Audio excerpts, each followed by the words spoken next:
আসসালামু আলাইকুম। আজকে প্রজেক্ট উদ্বোধন অনুষ্ঠানে উপস্থিত সবাইকে আন্তরিক শুভেচ্ছা এবং অভিনন্দন। আমি engineer Mostafa Kamal, in charge Queens construction limited. আজকে এই শুভক্ষণে আমরা একটি ভবনের কাজ শুরু করছি না, বরং আপনাদের স্বপ্ন, বিশ্বাস, ভবিষ্যৎকে বাস্তবে রূপ দেওয়ার যাত্রা শুরু করছি। সবার আগে আমি জমির মালিকদের প্রতি কৃতজ্ঞতা জানাই।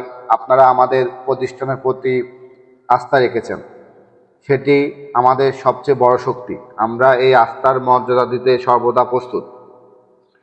আমরা আমাদের লক্ষ্য শুধু একটি ভবন নির্মাণ করা নয়, এবং একটি টেকসই এবং নান্দনিক স্থাপনা উপহার দেওয়া, যা আপনাদের গর্বের ঠিকানা হবে।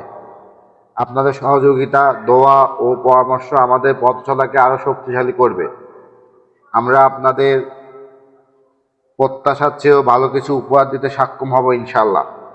সবাই আমাদের প্রতি দোয়া রাখবেন।